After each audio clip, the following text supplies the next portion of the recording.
Hi friends, welcome back to my channel. ಇವತ್ತು ನಾನು simple ಆಗಿರೋ ಸ್ಪೆಷಲ್ ಆಗಿರೋ ಬ್ರೇಕ್ಫಾಸ್ಟ್ನ ಹೇಳ್ಕೊಡ್ತಾ ಇದ್ದೀನಿ. ಇವತ್ತು ನಮ್ಮ ವಿಡಿಯೋದಲ್ಲಿ ನಾನು ಮಾಡಿರೋಂಥ ಇಡ್ಲಿ ಅಥವಾ ದೋಸೆ ಹಿಟ್ಟನ್ನು ಉಪಯೋಗಿಸ್ಕೊಂಡು ಸ್ಪೆಷಲ್ ಮಸಾಲೆ ಪಡ್ಡನ್ನ ಮಾಡ್ತಾಯಿದ್ದೀನಿ. ಇದು ಸ್ಪೆಷಲ್ ಮಸಾಲೆ ಪಡ್ಡು ಯಾಕೆ ಅಂತಂದರೆ ನಾನು ಈರುಳ್ಳಿ ಕಾವನ್ನ ಉಪಯೋಗಿಸಿ ಮಾಡ್ತಾಯಿದ್ದೀನಿ. ಈರುಳ್ಳಿ ಕಾವು ಇದ್ದಾಗ ಅಂದರೆ ಸೀಸನ್ ಇದ್ದಾಗ ಅದನ್ನು ಹಾಕಿ, ಅಂದರೆ ಈರುಳ್ಳಿ ಸೊಪ್ಪು ಇರುತ್ತಲ್ಲ ಅದನ್ನು ಹಾಕಿ ಮಾಡೋವಂಥದ್ದು. ಈರುಳ್ಳಿ ಕಾವು ಅಥವಾ ಸ್ಪ್ರಿಂಗ್ ಆನಿಯನ್ನು ಆರೋಗ್ಯಕ್ಕೆ ತುಂಬ ಒಳ್ಳೆಯದು. ಇವಾಗ ಸಮ್ಮರ್ನಲ್ಲಿ ದೇಹಕ್ಕೆ ತುಂಬ ಒಳ್ಳೆಯದು ಕೂಡ ಸ್ಪ್ರಿಂಗ್ ಆನಿಯನ್ ಉಪಯೋಗಿಸೋದ್ರಿಂದ. ಅದನ್ನು ಹಾಕಿ ಸ್ಪೆಷಲಾಗಿ ಮಸಾಲೆ ಪಡ್ಡನ್ನ ಮಾಡೋದು ಹೇಗೆ ಅಂತ ತಿಳ್ಕೊಳ್ಳೋಣ.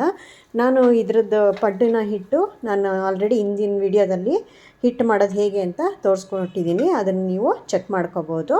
ಆ ಹಿಟ್ಟನ್ನೇ ಉಪಯೋಗಿಸ್ಕೊಂಡು ಸ್ವಲ್ಪ ಚೇಂಜ್ ಮಾಡಿ, ಅಂದರೆ ಒಂದು ಟ್ರಿಕ್ಕನ್ನ ಉಪಯೋಗಿಸ್ಕೊಂಡು ಇಷ್ಟು ಗರಿಗರಿಯಾಗಿರೋವಂಥ, ನೋಡಿ ಎಷ್ಟು ಚೆನ್ನಾಗಿ ಗೋಲ್ಡನ್ ಕಲರ್ ಬಂದಿದೆ, ಇಷ್ಟು ಗರಿಗರಿಯಾಗಿರೋವಂಥ ಮಸಾಲೆ ಪಡ್ಡು ಈರುಳ್ಳಿ ಕಾವನ್ನ ಹಾಕಿ ಮಾಡೋದು ಹೇಗೆ ಅಂತ ತಿಳ್ಕೊಳ್ಳೋದು. ಮೊದಲಿಗೆ ನಾವೀಗ ಈರುಳ್ಳಿ ಕಾವನ್ನ ತೊಗೊಂಡು ಕಟ್ ಮಾಡ್ಕೊಳ್ಳೋದು ಹೇಗೆ ಅಂತ ನೋಡ್ಕೊಳ್ಳೋಣ. ಫಸ್ಟು ನಾನೀಗ ಈರುಳ್ಳಿ ಕಾವು ಅಂದರೆ ಈರುಳ್ಳಿ ಸೊಪ್ಪಿನ ಭಾಗ ಬರುತ್ತಲ್ಲ ಅದನ್ನು ತೊಗೊಂಡಿದ್ದೀನಿ. ಚೆನ್ನಾಗಿ ತೊಳ್ಕೊಂಡು ಕೆಳಗಡೆ ಗೆಡ್ಡೆ ಇರೋವಂಥ ಈರುಳ್ಳಿನೆಲ್ಲ ತೆಗೆದುಬಿಟ್ಟು ಸೊಪ್ಪು ಭಾಗ ಮಾತ್ರ, ಅಂದರೆ ಎಲೆಗಳಿರುತ್ತಲ್ಲ ಆ ಭಾಗ ಮಾತ್ರ ತೊಗೊಂಡು ನಾನು ಒಂದು ಇಡಿಯಷ್ಟು ಈರುಳ್ಳಿ ಕಾವನ್ನ ತೊಗೊಂಡು ಚೆನ್ನಾಗಿ ಸಣ್ಣದಾಗಿ ಹೆಚ್ಚಿಟ್ಕೋಬೇಕು. ನೋಡಿ ಎಷ್ಟು ಚೆನ್ನಾಗಿದೆ ಹಸಿರಾಗಿ ಹೆಚ್ಚಿಟ್ಕೊಂಡಿರೋಂಥ ಈರುಳ್ಳಿ ಕಾವು. ಖಾರಕ್ಕೆ ಹಸಿರು ಮೆಣಸಿನ್ಕಾಯಿ, 2 ಗೆಡ್ಡೆ ಈರುಳ್ಳಿ ಸಣ್ಣದಾಗಿ ಹೆಚ್ಚಿಟ್ಕೋಬೇಕು. ಹಾಗೆ ಒಂದು ಕ್ಯಾರೆಟನ್ನು ತುರಿದಿಟ್ಕೊಂಡಿದ್ದೀನಿ.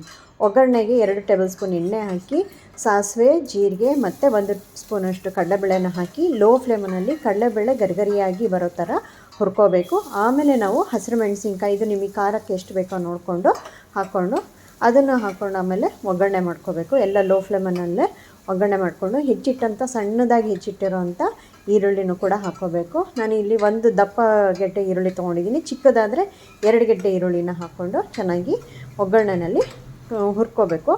ಈಗ ಈರುಳ್ಳಿ ತುಂಬಾ ಸಾಫ್ಟ್ ಆಗೋದು ಬೇಡ, ಸ್ವಲ್ಪ ಗರಿಗರಿಯಾಗಿರಬೇಕು. ಯಾಕಂದರೆ ಮತ್ತೆ ನಾವು ಪಡ್ಡಿನಲ್ಲಿ ಇದನ್ನು ಬೇಯಿಸ್ತೀವಿ, ಅಂದರೆ ಇದು ಚೆನ್ನಾಗಿ ಮತ್ತೆ ಅದರಲ್ಲೂ ಪಡ್ಡು ಹಿಟ್ಟಿನ ಜೊತೆಗೂ ಕೂಡ ಅದು ಬೇಯೋದ್ರಿಂದ ಮೀಡಿಯಮ್ ಕ್ರಂಚಿಯಾಗಿ ಹುರ್ಕೊಂಡ್ರೆ ಸಾಕು.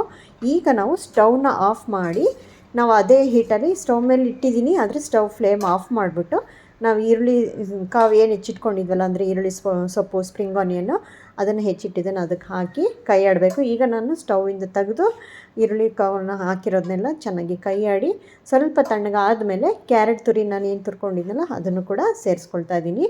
ಈರುಳ್ಳಿ ಕಾವು ಮತ್ತು ಕ್ಯಾರೆಟ್ ತುರಿ ಎಲ್ಲ ಹಾಕೋದ್ರಿಂದ ಒಳ್ಳೆ ಪರಿಮಳನ ಬರುತ್ತೆ, ಟೇಸ್ಟ್ ಕೂಡ ತುಂಬ ಚೆನ್ನಾಗಿರುತ್ತೆ. ಪಡ್ಡು ಟೆಕ್ಸ್ಚರು ಸಖತ್ತಾಗಿ ಬರುತ್ತೆ. ಮತ್ತು ನಿಮಗೆ ಸ್ಪೆಷಲಾಗಿ ಏನೋ ಡಿಫ್ರೆಂಟಾಗಿರೋವಂಥದ್ದು ತಿಂತಾಯಿದ್ದೀನಿ ಅಂತ ಅನಿಸುತ್ತೆ. ಈರುಳ್ಳಿ ಕಾವು ಹಾಕಿದ್ರೆ ಮಾತ್ರ ಒಳ್ಳೆ ಪರಿಮಳ ಇರುತ್ತೆ. ಮಾಡಿ ಒಂದು ಸತಿ ಟ್ರೈ ಮಾಡಿ ನೋಡಿ. ಈಗ ನಾನು ಇದಕ್ಕೆ ಸ್ವಲ್ಪ ಅದೆಲ್ಲ ತಣ್ಣಗಾದಮೇಲೆ ನಾನು ಹಿಟ್ಟನ್ನು ಸೇರಿಸ್ಕೊಳ್ತೀನಿ. ಇಡ್ಲಿ ಅಥವಾ ದೋಸೆ ಬ್ಯಾಟರ್ ಇರುತ್ತಲ್ಲ ಅದನ್ನೇ ಸೇರಿಸಿ ಚೆನ್ನಾಗಿ ಕೈ ಆಡಿದ್ದೀನಿ. ನೋಡಿ ಎಲ್ಲ ಪೂರ್ತಿ ನಾವು ಒಗ್ಗರಣೆ ಹಾಕ್ಕೊಂಡಿದ್ವಲ್ಲ, ಈರುಳ್ಳಿ ಕಾವು, ಈರುಳ್ಳಿ ಮತ್ತು ಕ್ಯಾರೆಟ್ ತುರಿ ಇದರದ್ದೆಲ್ಲ ಸೇರಿಸಿ ಚೆನ್ನಾಗಿ ಮಿಕ್ಸ್ ಮಾಡ್ಕೋಬೇಕು. ಹಿಟ್ಟು ಅದಕ್ಕಿರಬೇಕು. ಈಗ ನಾನು ಟ್ರಿಕ್ ಹೇಳ್ತಾ ಇದ್ದೀನಿ. ಗರಿಗರಿಯಾಗಿ ಬರೋದಕ್ಕೆ ಟ್ರಿಕ್ ಏನು ಅಂತಂದರೆ, ನಾನಿಲ್ಲಿ 1/4 ಬೌಲಷ್ಟು ಚಿರೋಟಿ ರವೆನ ಸೇರಿಸ್ಕೊಳ್ತಾ ಇದ್ದೀನಿ. ಇಷ್ಟು ಪ್ರಮಾಣದ ಹಿಟ್ಟಿಗೆ ನಾನು 1/4 ಬಟ್ಲಷ್ಟು ಚಿರೋಟಿ ರವೆನ ನಾನು ಪಡ್ಡು ಮಾಡೋ ಟೈಮಲ್ಲಿ ಸೇರಿಸ್ಕೊಳ್ತೀನಿ. ಇದು ಒಂದು ಟ್ರಿಕ್. ಇದು ಹಾಕ್ಕೊಂಡ್ರೆ ನಿಮಗೆ ಈ ಪಡ್ಡು ತುಂಬ ಚೆನ್ನಾಗಿ ಗರಿಗರಿಯಾಗಿ ಬರುತ್ತೆ, ಒಳ್ಳೆ ಕಲರು ಕೂಡ ಬರುತ್ತೆ. ಈಗ ನೋಡಿ ನಾನು ಚೆನ್ನಾಗಿ ಹಾಕ್ಕೊಂಡೆಲ್ಲ ಕೈ ಆಡಿದ್ದೀನಿ. ಈಗ ಅದಕ್ಕೆ ನಾನು ಪಡ್ಡಿನ ಹಂಚಿಗೆ ಎಲ್ಲ ಸ್ವಲ್ಪ ಕಾದಿರೋ ಹಂಚಿಗೆ ಎಣ್ಣೆ ಹಾಕ್ಕೊಳ್ತಾ ಇದ್ದೀನಿ. ಎಲ್ಲ 1 ಸ್ಪೂನಷ್ಟು ಎಣ್ಣೆ ಹಾಕ್ಕೊಳ್ತಾ ಇದ್ದೀನಿ. ಈಗ ಲೋ ಫ್ಲೇಮಲ್ಲೇ ಇರಬೇಕು. ಚೆನ್ನಾಗಿ ಹಂಚು ಕಾದ್ಮೇಲೆ ನಾವು ಪಡ್ಡಿನ ಹಿಟ್ಟನ್ನು ಒಂದೊಂದೇ ಹಾಕ್ತಾ ಬರಬೇಕು. ನೋಡಿ ಸ್ವಲ್ಪ ಈರುಳ್ಳಿ ಕ್ಯಾರೆಟ್ ತುರಿ ಇರೋದ್ರಿಂದ ಸ್ವಲ್ಪ ಆ ಕಡೆ ಈ ಕಡೆ ಆಗುತ್ತೆ, ನಿಧಾನಕ್ಕೆ ಹಾಕ್ಕೊಳ್ತಾ ಹೋಗಬೇಕು. ನೋಡಿ ಉಪ್ಪು ಎಲ್ಲ ಸೇರಿಸಿದ್ದೀವಿ. ಬೇಕಂದರೆ ಇದಕ್ಕೆ ಸೋಡಾ ಹಾಕ್ಕೋಬೋದು, ನಾನು ಇದು ಸೋಡಾ ಏನು ಹಾಕಿಲ್ಲ. ಚಿರೋಟಿ ರವೆ ಮಾತ್ರ ಕಂಪಲ್ಸರಿ ಹಾಕ್ಕೋಬೇಕು. ಈ ಕಲರ್ ಬರೋದಕ್ಕೆ ಮತ್ತು ಕ್ರಿಸ್ಪಿಯಾಗಿ ಬರಬೇಕು ಅಂತಂದರೆ ಚಿರೋಟಿ ರವೆ ಕಂಪಲ್ಸರಿ ಸೇರಿಸ್ಬೇಕು. ನೋಡಿ ಈಗ ಹಿಟ್ಟು ನಾವು ಮಾಡುವಾಗ ಅದನ್ನು ಹಾಕ್ಕೊಂಡು ಇಮಿಡಿಯೇಟ್ ಮಿಕ್ಸ್ ಮಾಡಿ ತಕ್ಷಣ ಹಾಕೋಕ್ಕೆ ಶುರು ಮಾಡಬೇಕು. ನೀವು ಯಾವುದೇ ಪಡ್ಡು ಮಾಡಬೇಕಾದ್ರೆ ನೀವು ಹಿಟ್ಟು ಏನಿರುತ್ತಲ್ಲ, ದೋಸೆ ಹಿಟ್ಟು ಅಥವಾ ಇಡ್ಲಿ ಹಿಟ್ಟಿಂದ ಮಾಡೋದಾದರೆ ಚಿರೋಟಿ ರವೆ ಸ್ವಲ್ಪ ಸೇರಿಸ್ಕೊಂಡು ಮಾಡಿದ್ರೆ ತುಂಬ ಚೆನ್ನಾಗಿ ಬರುತ್ತೆ.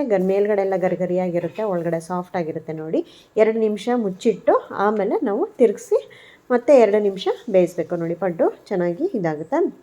ಮೇಲ್ಗಡೆ ಅಂತೂ ತುಂಬಾ ಗರಿಗರಿಯಾಗಿರುತ್ತೆ, ಮುಟ್ಟೋದನ್ನು ನೋಡಿದ್ರೆ ಗೊತ್ತಾಗುತ್ತೆ ಅಷ್ಟು ಗರಿಗರಿಯಾಗಿರುತ್ತೆ. ಒಳಗಡೆಯನ್ನು ಚೆನ್ನಾಗಿ ಸಾಫ್ಟಾಗಿ ಬೆಂದಿರುತ್ತೆ. ನಾವು ಆಲ್ರೆಡಿ ಒಗ್ಗರಣೆಯಲ್ಲಿ ಈರುಳ್ಳಿ ಮತ್ತು ಈರುಳ್ಳಿ ಕಾವನ್ನೆಲ್ಲ ಚೆನ್ನಾಗಿ ಹುರ್ಕೊಂಡಿರೋದ್ರಿಂದ ಕ್ಯಾರೆಟು ಸ್ವಲ್ಪ ಲೈಟಾಗಿ ಸಾಫ್ಟಾಗಿ ಆಗಿರುತ್ತೆ. ಈಗ ಅದು ಚೆನ್ನಾಗಿ ಬೆಂದಿರುತ್ತೆ. ಈಗ ಹಸಿರು ಮೆಣಸಿನ್ಕಾಯಿ ಹಾಕಿರೋದ್ರಿಂದ ಬಾಯಲ್ಲಿ ಒಳ್ಳೆ ಚೆನ್ನಾಗಿ ರುಚಿ ಸಿಗುತ್ತೆ. ನೀವು ಹಸಿರು ಮೆಣಸಿನ್ಕಾಯಿ ಕೆಲವರಿಗೆ ಬಾಯಿಗೆ ಸಿಗೋದು ಬೇಡ ಅಂತಂದರೆ ಅದನ್ನು ನೀವು ಪೇಸ್ಟ್ ಮಾಡಿ ಕೂಡ ಹಾಕೋಬೋದು ಖಾರಕ್ಕೆ. ಈಗ ನೋಡಿ 2 ಕಡೆನೂ 2 ನಿಮಿಷ ಬೇಯಿಸಿದ್ದೀನಿ. ಈಗ ಪಡ್ಡು ರೆಡಿಯಾಗಿದೆ ನೋಡಿ. ಈಗ ಒಂದೊಂದೇ ತಗೊಳ್ಳೋಣ.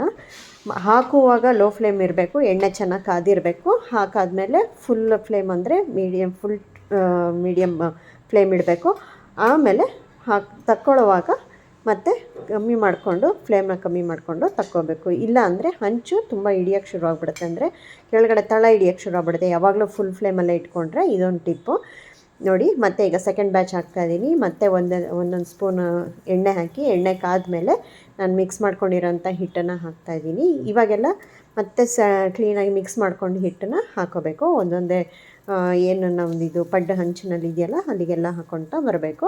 ಲೋ ಫ್ಲೇಮಲ್ಲಿರಬೇಕು. ಆಲ್ರೆಡಿ ಹಂಚು ಕಾದಿರುತ್ತೆ, ಲೋ ಫ್ಲೇಮಲ್ಲಿರಬೇಕು. ಈಗ ಉರಿನ ಜಾಸ್ತಿ ಮಾಡಿ ಒಂದು ಲಿಡ್ಡನ್ನು ಮುಚ್ಚಿಟ್ಟು 2 ನಿಮಿಷ ಸ್ವಲ್ಪ ಹಂಚನ್ನ ಆ ಕಡೆ ಈ ಕಡೆ ಮಾಡಿದ್ರೆ ಎಲ್ಲ ಕಡೆಯೂ ಹೀಟ್ ಚೆನ್ನಾಗಿ ಈವನ್ನಾಗಿ ಡಿಸ್ಟ್ರಿಬ್ಯೂಟ್ ಆಗುತ್ತೆ. ಅವಾಗ ಎಲ್ಲ ಕಡೆಯೂ ಚೆನ್ನಾಗಿ ಬೇಯುತ್ತೆ ನೋಡಿ. ಈಗ ಮಧ್ಯದಲ್ಲಿರೋದು ನೋಡಿ ಎಷ್ಟು ಗೋಲ್ಡನ್ ಕಲರ್ ಬಂದಿದೆ ಅಂತ, ಒಳ್ಳೆ ಕ್ರಿಸ್ಪಿಯಾಗೂ ಇರುತ್ತೆ. ನಿಮಗೆ ಎಷ್ಟೊಂದು ಜನ ನಾವು ಪಡ್ಡು ಯಾಕೆ ಸ್ವಲ್ಪ ತುಂಬಾ ಸಾಫ್ಟಾಗಿರುತ್ತೆ, ಹೊರಗಡೆ ತೊಗೊಂಡಷ್ಟು ಗರಿಗರಿಯಾಗಿರಲ್ವಲ್ಲ, ಹೋಟ್ಲವ್ರು ಎಷ್ಟು ಚೆನ್ನಾಗಿ ಗರಿಗರಿ ಮಾಡಿಕೊಡ್ತಾರಲ್ಲ ಅಂತ ಅನಿಸ್ಬೋದು. ಕಲರು ಅಷ್ಟೇ ಚೆನ್ನಾಗಿ ಬರುತ್ತೆ, ಗರಿಗರಿಯಾಗಿ ಕೂಡ ಇರುತ್ತೆ. ತಿನ್ನುವಾಗಂತೂ ಒಳ್ಳೆ ಏನೋ ವಡೆ ತಿಂತಾಯಿದ್ದೀವೇನೋ, ಉದ್ದಿನ ವಡೆ ತಿಂತಾಯಿದ್ದೀವೇನೋ ಅನ್ನೋಷ್ಟು ಫೀಲ್ ಬರುತ್ತೆ. ಒಳ್ಳೆ ಚಟ್ನಿ ಕಾಂಬಿನೇಷನ್ ಹಾಕ್ಕೊಂಡು ತಿಂದ್ರಂತೂ ತುಂಬಾ ಚೆನ್ನಾಗಿರುತ್ತೆ. ಇದನ್ನು ಬೆಳಗ್ಗೆ ತಿಂಡಿಗಲ್ದಲೇ ಸಾಯಂಕಾಲ ಮಕ್ಕಳು ಸ್ಕೂಲಿಂದ ಬಂದಾಗ ಕೂಡ ಹಾಕ್ಕೊಡ್ಬೋದು. ಇಲ್ಲಾಂದರೆ ಸಂಜೆ ಟಿಫನಿಗೂ ಕೂಡ ಇದನ್ನು ಮಾಡ್ಕೋಬೋದು. ದೋಸೆ ಹಿಟ್ಟು ಪಡ್ಡು ಹಿಟ್ಟು ಇದ್ರಂತೂ ಇಡ್ಲಿ ಹಿಟ್ಟಿದ್ರಂತೂ ಇದು ಆರಾಮಾಗಿ ಮಾಡ್ಕೋಬೋದು. ಈರುಳ್ಳಿ ಕಾವು ಹಾಕೋದ್ರಂತೂ ಇನ್ನೂ ಚೆನ್ನಾಗಿರುತ್ತೆ ಟೇಸ್ಟು. ನೋಡಿ ಒಂದ್ಸತಿ ಟ್ರೈ ಮಾಡಿ. ಈರುಳ್ಳಿ ಕಾವು ತಿನ್ನೋದ್ರಿಂದ ತುಂಬ ಒಳ್ಳೆಯದು ದೇಹಕ್ಕೆ, ಕಣ್ಣಿಗೂ ತುಂಬ ಒಳ್ಳೆಯದು ಅಂತ ಹೇಳ್ತಾರೆ. ಎಷ್ಟು ಸಾಧ್ಯನೋ ಸೀಸನ್ ಇರುವಾಗ ಈರುಳ್ಳಿ ಕಾವನ್ನ ಹೆಚ್ಚು ಬಳಸಬೇಕು. ಹಸಿರು ತರಕಾರಿ ಆಗಿರೋದ್ರಿಂದ ದೇಹಕ್ಕೆ ಆರೋಗ್ಯಕ್ಕೆ ತುಂಬ ಒಳ್ಳೆಯದು ನೋಡಿ. ಈ ಥರನೂ ಮಸಾಲೆ ಪಡ್ಡನ್ನ ಮಾಡ್ಕೋಬೋದು. ಎಷ್ಟು ಚೆನ್ನಾಗಿ ಗರಿಗರಿಯಾಗಿ ಬಂದಿದೆ. ನಾನಿಲ್ಲಿ 2 ಸರಿನೂ ಮಾಡಿದ್ದೀನಿ, 2 ಬ್ಯಾಚಲ್ಲಿ ಮಾಡಿದ್ದೀನಿ ನೋಡಿ. ಗರಿಗರಿಯಾಗಿ ಇದು ಆರಿದ ಮೇಲೂ ಕೂಡ ಇಷ್ಟೇ ಕ್ರಿಸ್ಪಿಯಾಗಿರುತ್ತೆ. ಸಾಫ್ಟ್ ಅಂದರೆ ಒಳಗಡೆ ಸಾಫ್ಟಾಗಿರುತ್ತೆ, ಮೇಲ್ಗಡೆ ಕ್ರಿಸ್ಪಿಯಾಗಿರುತ್ತೆ. ಹಾಗೇ ತಿನ್ಬೋದು ಇದನ್ನು, ಯಾಕೆಂದರೆ ಇದ್ರಲ್ಲಿ ಆಲ್ರೆಡಿ ಮಸಾಲೆ ಹಾಕಿದ್ದೀವಿ. ಈರುಳ್ಳಿ, ಮೆಣಸಿನ್ಕಾಯಿ, ಕೊತ್ತಂಬರಿ ಸೊಪ್ಪು ಮತ್ತು ಇದು ಈರುಳ್ಳಿ ಕಾವು, ಕ್ಯಾರೆಟ್ ತುರಿ ಎಲ್ಲ ಹಾಕಿರೋದ್ರಿಂದ ಹಾಗೇನೂ ತಿನ್ಬೋದು. ಚಟ್ನಿ ಇಲ್ಲಾಂದರೆ ಹಾಗೆ ತಿನ್ಬೋದು ನೋಡಿ. ಒಳಗಡೆ ಸಾಫ್ಟಾಗಿದೆ, ಎಷ್ಟು ಚೆನ್ನಾಗಿ ಬಂದಿದೆ ಮತ್ತು ಮೇಲ್ಗಡೆ ಎಲ್ಲ ಗರಿಗರಿಯಾಗಿರುತ್ತೆ. ಇದನ್ನು ನೀವು ಚಟ್ನಿ, ಕೆಂಪು ಚಟ್ನಿ ಮತ್ತು ಖಾರ ಚಟ್ನಿ ಜೊತೆ ತಿನ್ಬೋದು. ತುಂಬ ಒಳ್ಳೆ ಕಾಂಬಿನೇಷನ್ನು. ಏನಿಲ್ಲ ಅಂದರೆ ಸುಮ್ಮನೆ ಹಾಗೇ ಓಡಾಡಿಕೊಂಡು ಮಕ್ಕಳು ತಿನ್ಬೋದು. ಎಲ್ಲ ಇರೋದ್ರಿಂದ ಇದರಲ್ಲಿ ಕ್ಯಾರೆಟು, ಈರುಳ್ಳಿ ಕಾವು ಮತ್ತು ಈರುಳ್ಳಿ ಎಲ್ಲ ಇರೋದ್ರಿಂದ ಚೆನ್ನಾಗೂ ಇರುತ್ತೆ, ತುಂಬ ಚೆನ್ನಾಗಿರುತ್ತೆ. ಇದನ್ನು ಬೆಳಗಿನ ತಿಂಡಿಗೆ ಅಥವಾ ಸಾಯಂಕಾಲ ಟಿಫನಿಗೆ ಕೂಡ ಮಾಡ್ಬೋದು ನೋಡಿ. ಎಷ್ಟು ಚೆನ್ನಾಗಾಗಿದೆ ಪಡ್ಡು. ಈ ಪಡ್ಡುಗೆ ಕ್ರಿಸ್ಪ್ ಆಗೋದಕ್ಕೆ ಆ ಟ್ರಿಕ್ ನಾನು ಏನು ಚಿರೋಟಿ ರವೆ ಟ್ರಿಕ್ ಹೇಳ್ಕೊಟ್ಟಿದ್ನಲ್ಲ ಅದನ್ನು ಫಾಲೋ ಮಾಡಿ ಟ್ರೈ ಮಾಡಿ ನೋಡಿ. ಮಾಡಿಬಿಟ್ಟು ನೀವು ಒಂದ್ಸತಿ ಟ್ರೈ ಮಾಡಿ ನೋಡಿ, ಕಮೆಂಟಲ್ಲಿ ಮಾಡಿ ತಿಳಿಸಿ ಹೇಗೆ ಬಂತು ಅಂತ. ನೋಡಿ ಎಷ್ಟು ಚೆನ್ನಾಗಿ ಬಂದಿದೆ ಪಡ್ಡು ಮಾಡೋದಕ್ಕೆ ಹಿಟ್ಟು ಏನು ಅಂತ ನಾನು ಹಿಂದಿನ ವೀಡಿಯೋದಲ್ಲಿ ತೋರಿಸಿದ್ದೀನಿ, ಚೆಕ್ ಮಾಡ್ಕೊಳ್ಳಿ. ಈ ರೆಸಿಪಿನ ಒಂದ್ಸತಿ ಟ್ರೈ ಮಾಡಿ. ಈ ವಿಡಿಯೋ ಇಷ್ಟ ಆಗಿದರೆ ಲೈಕ್ ಮಾಡಿ, ಶೇರ್ ಮಾಡಿ ಹಾಗೂ ಸಬ್ಸ್ಕ್ರೈಬ್ ಮಾಡಿ, ಬೆಲ್ ಐಕಾನ್ನ ಒತ್ತಿ. ಮತ್ತೆ ಮುಂದಿನ ವಿಡಿಯೋದಲ್ಲಿ ಸಿಗೋಣ. ಅಲ್ಲಿವರೆಗೂ take care, heat healthy. Thanks for watching.